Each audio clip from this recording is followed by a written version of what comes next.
We thank the Lord for the strength na binibigay niya sa atin. God is so great.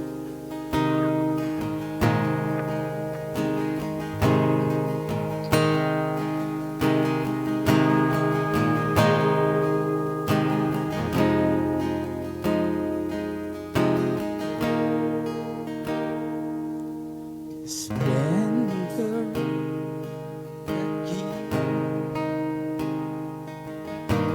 clothed with majesty, let all the earth rejoice, let all the earth rejoice. He wraps himself in light, in darkness tries to hide, and trembles at his voice, trembles at his voice.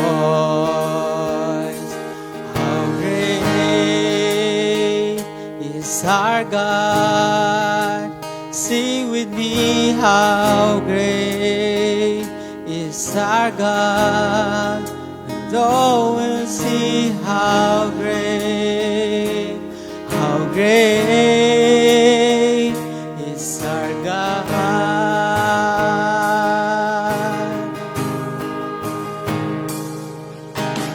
Age to age He stands,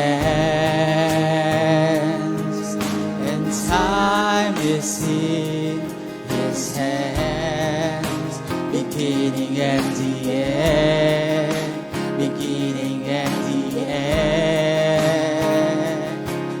God and three in one, Father, Spirit, Son, the Lion and the Lamb, the Lion and the Lamb. How great is our God! Sing with me, how great is our God! And all will see how great is our God.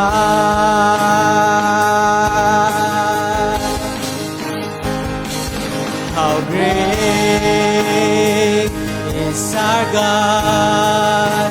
Sing with me, how great is our God! And all will see how great is our God.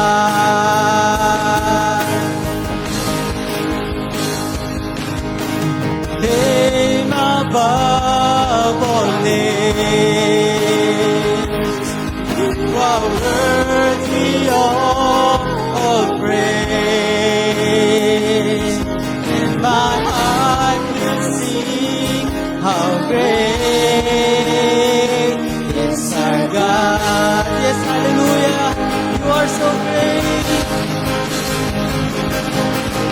Name above all names, you are worthy of our praise, and my heart will sing how great is our God.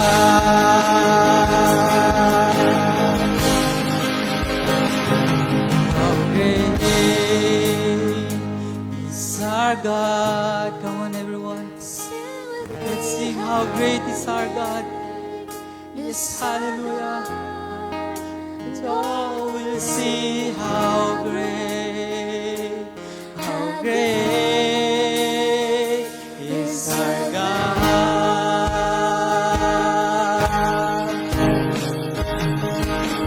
How great is our God. How great is our God. How great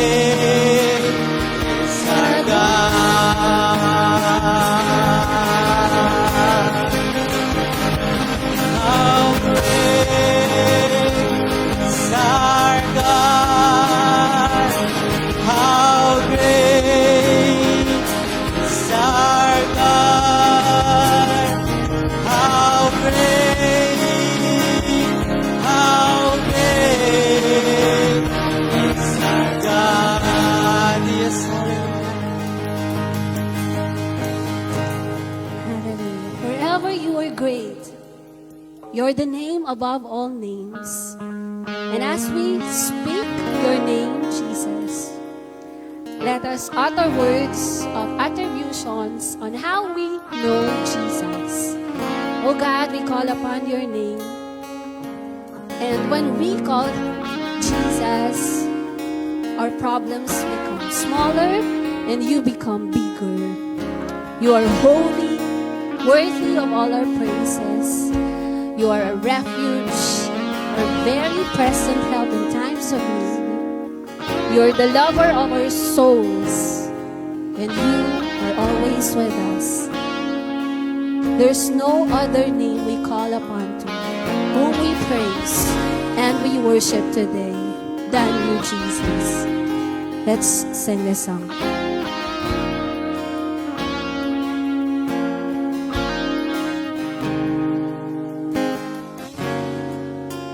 Jesus is greater.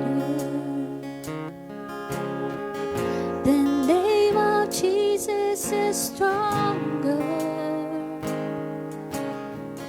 The name of Jesus is higher above all things.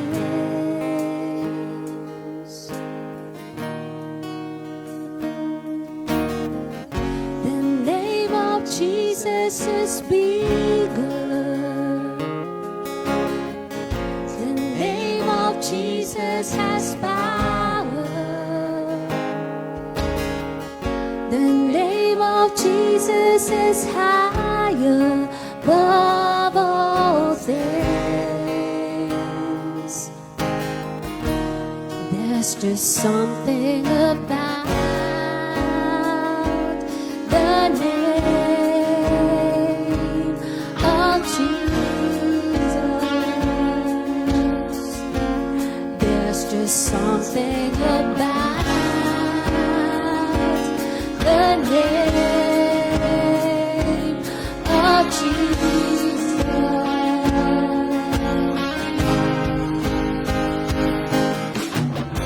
The name of Jesus brings healing. The name of Jesus brings freedom. The name of Jesus is higher above all things. Declare this.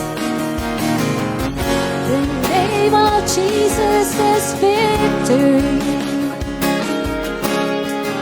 The name of Jesus has saved me.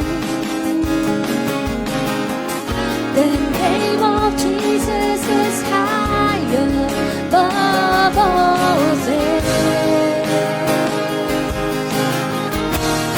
There's just something about the name of Jesus. There's just something about the name of Jesus.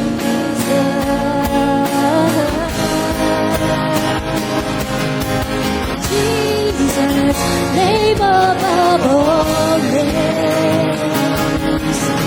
Jesus, the one who takes all pain. Reason from the grave. Your name is Jesus, Lord over all. Jesus, name above all names. You're the healer, the one who takes all pain. Savior, reason from the grave. Your name is Jesus.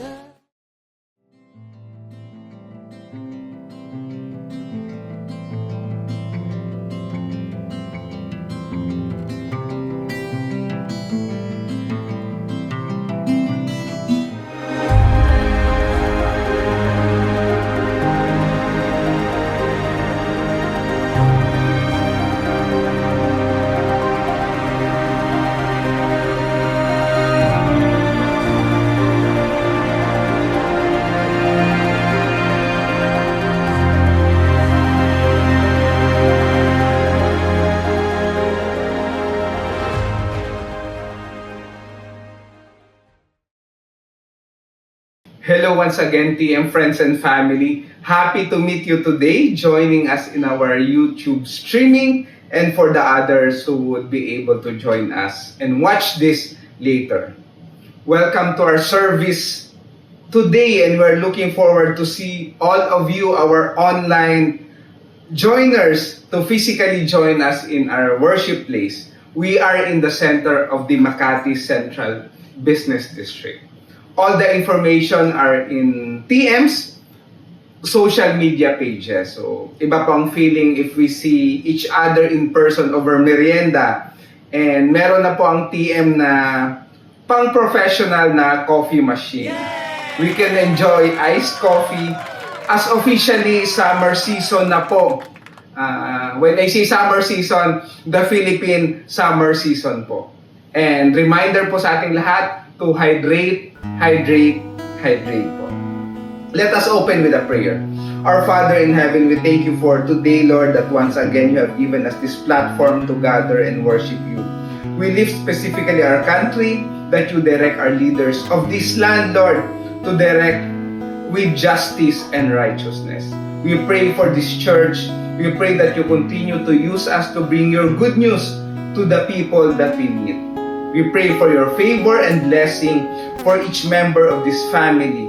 We pray that as you bless us, we may become blessings to those people around us, and that they will see your glory in our lives. We pray that this platform will reach many people so that they too will be blessed. We come this day to worship and honor you. All of this we pray in Jesus' name. Amen. We are in our series Proclaim. So this 7-part series examines 7 sermons in the book of Acts. We will study how did the early church first proclamations of Jesus look like. We will discover in them a consistent message of sin, grace, and salvation in the name of Jesus. Last Thursday, Tita Sandy opened the series and shared the first proclamation of the Passion of Christ, His death and resurrection. Fitting as we enter the Lent week po next week. Today, I will share on the second proclamation as narrated by Peter in Acts chapter 4, verses 1 to 14. Allow me to read this. And sundan nyo rin po sa screen nyo. While Peter and John were speaking to the people, they were confronted by the priest, the captain of the temple guard, and some of the Sadducees. These leaders were very disturbed that Peter and John were teaching the people that through Jesus, there is resurrection of the dead. They arrested them, and since it was already evening, put them in jail until morning. But many of the people who heard their message believed it, so the number of men who believed now totaled about 5,000. The next day, the council of all the rulers and elders and teachers of religious law met in Jerusalem. Annas, the high priest, was there, along with Caiaphas, John, Alexander, and other relatives of the high priest. They brought in the 2 disciples and demanded, "By what power or in whose name have you done this?" Then Peter, filled with the Holy Spirit, said to them, "Rulers and elders of our people, are we being questioned today because we've done a good deed for a crippled man? Do you want to know how he was healed? Let me clearly state to all of you and to all the people of Israel that he was healed by the powerful name of Jesus Christ, the Nazarene, the man you crucified but whom God raised from the dead. For Jesus is the one referred to in the scriptures where it says, 'The stone that you builders rejected has now become the cornerstone.' There is salvation in no one else. God has given no other name under heaven by which we must be saved." The members of the council were amazed when they saw the boldness of Peter and John, for they could see that they were ordinary men with no special training in the scriptures. They also recognized them as men who had been with Jesus. But since they could see the man who had been healed standing right there among them, there was nothing the council could say. Para mas maintindihan natin yung binasa nating account, i-breakdown po ito natin into subtopics po. in Acts chapter 4 po, Peter and John are arrested and brought before the Sanhedrin or yung council po, the council of religious leaders and Jewish council for teaching about Jesus' resurrection. And they boldly proclaimed that the healing of the lame man was done in Jesus' name, despite being warned to stop preaching. So, ito po yung mga subtopics na to. Kung i-day 1, day 2 po natin, more or less po, 2 araw lang po ito. Sa day 1 po ito, yun po yung arrest and confrontation. After John and Peter heal a layman, ito po yung kung babasahin nyo, mag-backtrack kayo sa previous chapter, sa chapter 3. Nagpagaling po sila ng cripple or yung layman o lumpo. The priest and the captain of the temple guard, the council po, they were upset po because they were teaching na nabuhay muli ang ating Panginoon. And pinaaresto po sila that day and put them sa jail. Ito po yung nangyari sa day 1. So nag-preach si Peter and si John, nagpagaling sila, then nalaman ng religious council, pinahuli po sila. So, ito po, tandaan natin, day 1 po ito. So, nakalagay sa Bible, up to that day po, 5,000 men po naniwala na sa katuroan ni Peter and John. So, yun po yung day 1 na nalagay na sila, na-aresto na sila, nasa kulungan na sila. Yung day 2 po, so sa day 2 po, pinatawag sila uli. So, the council's question, the next day, the rulers, elders, and teachers of the law gather in Jerusalem. Including na nga yung nabasa natin kanina, si Annas, si Caiaphas, si John, Alexander, and yun, pinatawag nila si Peter and si John. Yung nangyari na, yung sequence nangyari ito. Then, si Peter po, nandito na po yung bold testimony ni Peter. Peter, with the filled with the Holy Spirit, boldly states that the healing was done by the power of Jesus Christ of Nazareth, the man they crucified but whom God raised from the dead. Ito po yung center, ito po yung core ng sharing natin today. Peter's strong and bold confession and their declaration that no other name than the name of Jesus. So, sa boldness ni Peter, syempre yung nakikinig sa kanyang council, nag-react po sila.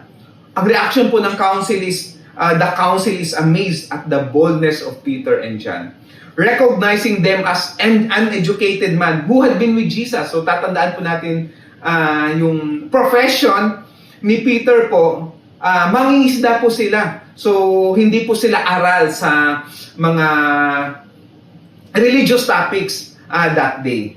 So, and yung reaction ng council is that hindi naman po nila madideny yung healing kasi nakita rin po nila na gumaling yung tao, ay yung tao po kasama rin nila sa hearing na to, kung matatawag natin. So ano pong naging naging desisyon ng council?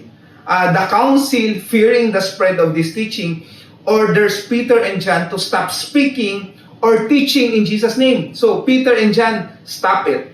However, Peter and John refuse, stating that they cannot stop speaking about what they have seen and heard. Yung mga panghuli po, nasa ano na po ang council nito? They have a dilemma po. And ano pong naging ending nito? The council, unable to punish them without causing a riot, threatens them further and then releases them. So, yun ang nangyari sa council ngayon.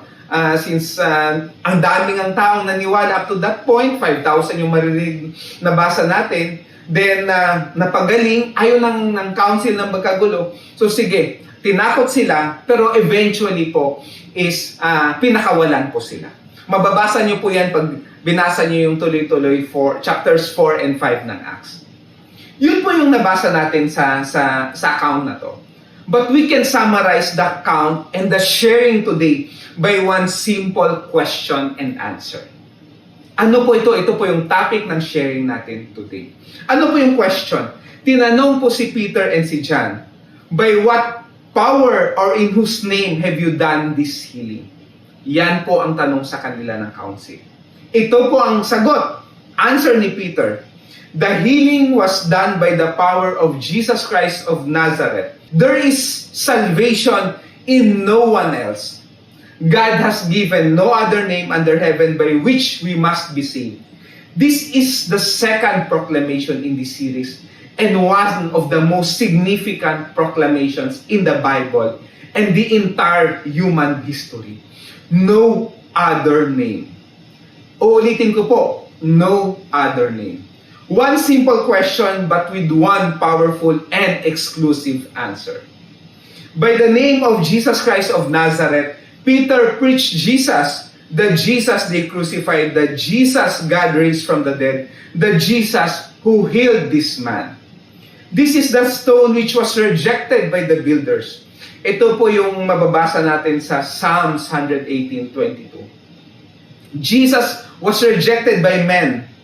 Sarili niya po yung tao by those leaders po na nandun ngayon, but was exalted by His Father. Nor is there salvation in any other. Peter didn't merely proclaim Jesus was as a way of salvation, but as the only way of salvation. The idea that there is no salvation in any other and that there is no other name under heaven given among men by which we must be saved is hard to accept for many. Pero malinaw po yun na sinabi ni Peter. Peter packed a lot into his words. So sa salita natin ngayon, punong-puno at siksik yung sagot ni Peter. So may isang tanong, may isang sagot. Yung sagot ni Peter is loaded sa ika nga, di ba? He wanted everyone to know that it was only by the name of Jesus Christ of Nazareth, crucified by them, yet risen from the dead, that he and John had the power to heal and preach. Furthermore, salvation was found only in him. It's vital po to understand that a person's name held much greater significance in biblical times than it does today. Sa atin din naman po ngayon, mahalaga po yung name. Kaya nga, di ba, before tayo pumili ng name sa mga anak, is binabasa talaga natin anong meaning. Tayo rin mismo na adults na, we are searching po kung meron sa ating di familiar sa names, i-search po natin anong meaning ng name natin ngayon, di ba? Names were not simply random titles to distinguish someone's identity. A name represented one's essential character and personhood. Like a power of attorney, one's name carried the same weight and authority as the person to whom it was given. The name of Jesus and the person of Jesus Christ are inseparably linked. Jesus' name and His power, authority, and personhood are one and the same.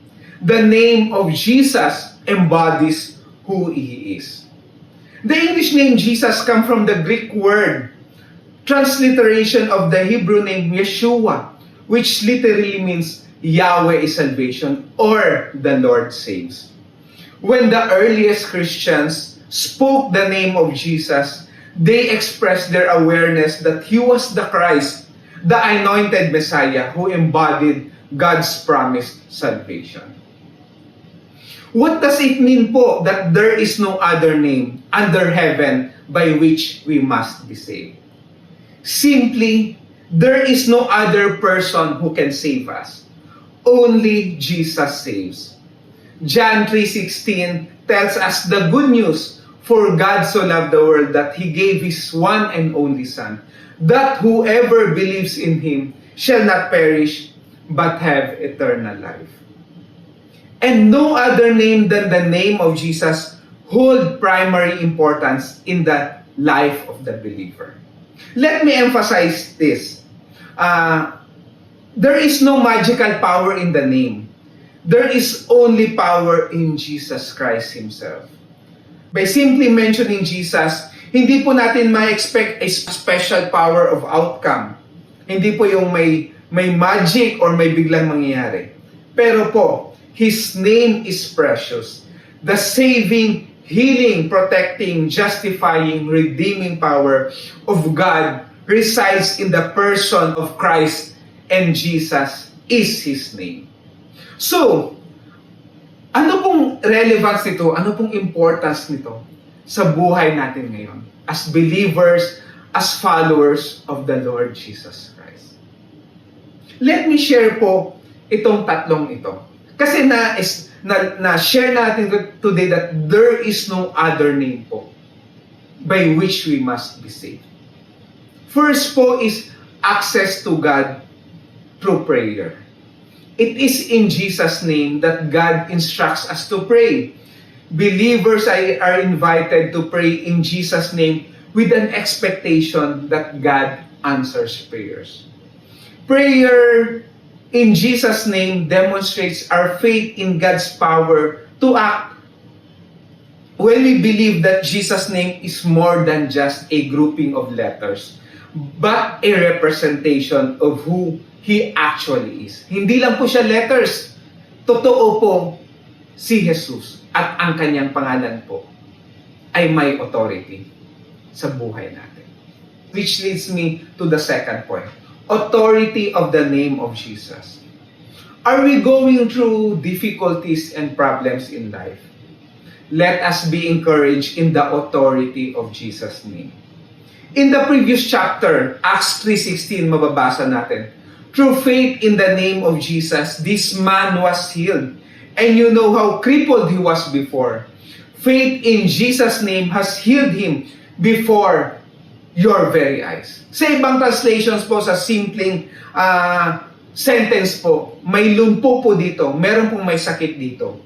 Ang sagot po, ang sabi po ni Peter and John, in the name of Jesus, rise up and walk, be healed. Yun po ang nangyari na to. Yun po ang authority ng ating Panginoon at ang kanyang pangalan. Hindi lang po sa healing, marami pong aspects ng buhay natin that we can count on the promise of Jesus and His authority over our lives. Major or minor detail man yan. Believers can call on His name as a sign of our humility and dependence on Jesus. Yung pangatlo po is that the centrality and identity of Jesus. What or who is the central focus of our lives? We might not easily realize it, but it could be pursuits of career, material security, perfect family setup, comfort and quality of life, even political ideology. Yun na po ang main focus ng buhay natin. In themselves po hindi po sila wrong. In fact po, we are commanded to plan and provide for our families. But the essence of the question is that, are these the overarching goals of the Christian? Ito ba talaga ang punot dulo ng buhay mo? Ang sagot po dyan will answer po our identity. Kaya central focus and our identity po. If political leanings po ang central sa buhay natin, naturally po our main identity is with our political groups. If career and money po yung identity natin, mainly po, doon po umiikot yung marami at it consumes po most of our time. Hindi po ito masama, sinasabi ko lang yon, ano po yung focus and overarching goal po ng buhay ng Kristiyano. Ang sagot po dyan is, for the life of the Christian, the central focus and identity is Jesus first and foremost. No other identity should come first. Those who call on the name of the Lord are identified as believers, recognizing Jesus as Lord and Savior. For all those watching this streaming and makakapanood pa po later, where do we put our trust and hope in our life? Reflection po natin yan.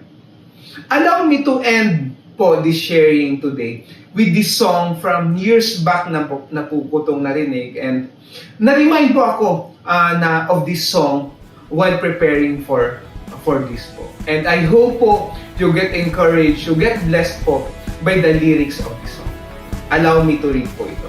And we will end po dito. No other name that's higher. No other name that's stronger. No other name forever I will praise the name. No other name can heal us. No other name can free us. No other name so precious. Praise the name. Praise the name above all names, the one who reigns forever. Still the same. Praise the name. Jesus, name above all names, the one who reigns forever. Still the same. Praise the name of Jesus. His name is Jesus and no other name.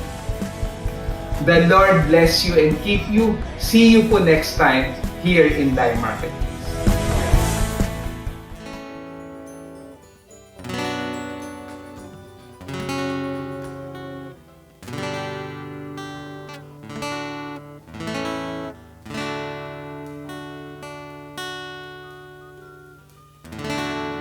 You are my strength when I am weak.